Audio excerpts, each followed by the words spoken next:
Bismillahirrahmanirrahim. Assalamualaikum warahmatullahi wabarakatuh. Di sini saya akan menjelaskan tentang 7 pilar komunikasi bisnis, yang diantaranya yaitu yang pertama, ada pemahaman terhadap proses komunikasi. Pemahaman ini sangat diperlukan karena dalam komunikasi harus terjalin komunikasi yang efektif dan efisien agar tidak terjadi kesalahpahaman yang akan merugikan perusahaan. Oke, poin yang kedua yaitu penggunaan pikiran atau good think. Penggunaan pikiran ini sangat penting yaitu karena bagi seorang komunikan atau komunikator sebelum melaksanakan sebuah komunikasi, mereka itu harus memikirkan apa saja yang akan mereka bicarakan pada saat komunikasi bisnis berlangsung. Karena jika tidak dipikirkan terlebih dahulu, maka akan terjadi kesalahpahaman dalam komunikasi tersebut. Dan nantinya akan menimbulkan sebuah ketidakfahaman oleh seorang penerima pesan yang nantinya akan merugikan sebuah perusahaan karena kesalahan dari sebuah pemikiran tersebut. Oke, poin yang selanjutnya yaitu memahami bahasa. Bahasa di sini sangat mempengaruhi dalam komunikasi bisnis karena bahasa dalam komunikasi bisnis harus dilakukan secara verbal dan lisan atau oral. Dan bahasa yang digunakan di sini itu harus efektif dan efisien. Karena jika tidak menggunakan bahasa yang tepat, maka akan terjadi kesalahpahaman antara komunikator dan komunikan, yang nantinya akan mengakibatkan kesalahpahaman atau ketidakpahaman baik dari komunikator atau komunikan dalam sebuah komunikasi bisnis, yang nantinya tujuan untuk mencapai sebuah kerjasama dalam komunikasi bisnis tidak akan terjalin. Oke, selanjutnya, poin yang keempat yaitu kejelasan pesan. Kejelasan pesan sangat penting pada poin ini, karena dalam komunikasi pesan ini harus diterima dengan baik dan jelas oleh komunikator atau komunikan. Oleh karena itu, penggunaan kalimat-kalimat yang tepat sangat diperlukan, karena jika menggunakan kalimat yang berbelit-belit yang sehingga mengakibatkan kesalahpahaman dalam komunikasi yang nantinya akan merugikan sebuah perusahaan. Poin selanjutnya yaitu daya persuasif. Daya persuasif merupakan cara untuk mempengaruhi atau menyentuh emosi si pembaca atau komunikator atau komunikan di sini, sehingga dari hal tersebut akan terjalin sebuah kerjasama yang akan membuat keuntungan bagi perusahaan. Selanjutnya yaitu poin kelengkapan pesan. Kelengkapan pesan di sini sangat penting karena jika pesan tersebut ada kekurangan, akan terjadi kesalahpahaman atau pesan tidak akan diterima oleh si perusahaan karena terjadinya kekurangan pesan. Dalam zaman sekarang, perkembangan teknologi sangat mempengaruhi dalam kelengkapan pesan karena jika kita membuat pesan dan pesan tersebut kurang, kita dapat membuka Google dan kita dapat mencari kesalahan apa saja yang ada pada surat kita, sehingga kita dapat menambahkan kekurangan tersebut pada surat kita. Oke, poin selanjutnya yaitu keinginan baik atau itikat baik. Suatu perusahaan harus berkomunikasi dengan baik agar mendapatkan feedback yang baik juga. Karena jika kita melakukan hal yang baik, maka kita akan dibalas dengan hal yang baik pula.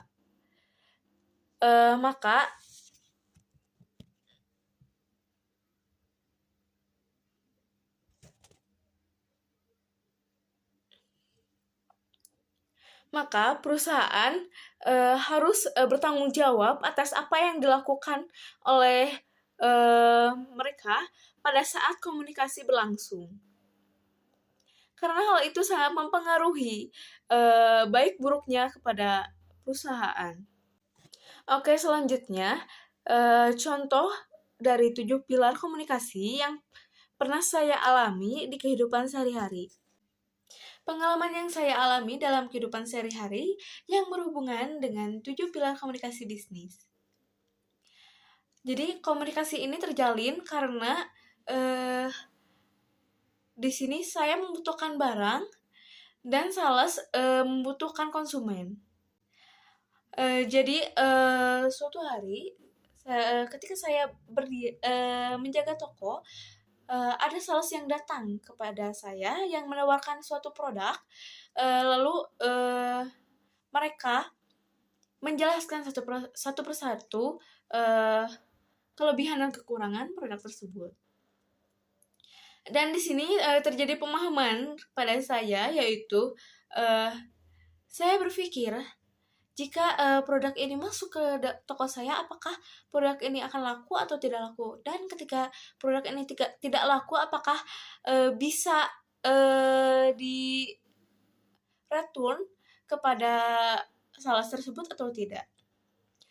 Lalu mereka menjelaskan kembali bahwa jika barang tidak laku, maka akan terjadi return atau pengembalian barang, dan barang tersebut akan digantikan dengan barang yang saya butuhkan.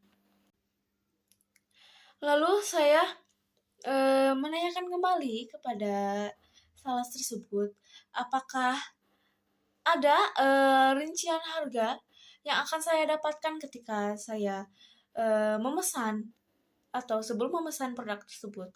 Karena jika saya belum memesan atau saya belum melihat harga barang tersebut ketika sebelum memesan, maka saya tidak dapat membandingkan antara harga dari sales tersebut dan harga dari pasaran. Lalu sales tersebut memberikan, baik Ibu, saya akan memberikan suatu list harga produk-produk yang kami tawarkan kepada Ibu.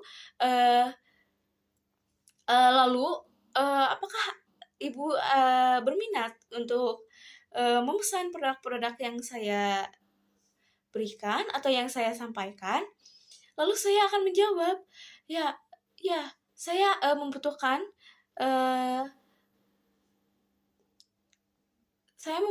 beberapa rincian produk-produk yang saya butuhkan di toko saya, yang nantinya saya akan sampaikan lewat via WA atau via yang lainnya. Lalu saya akan menanyakan, jika saya mengirim pesanan lewat WA, apakah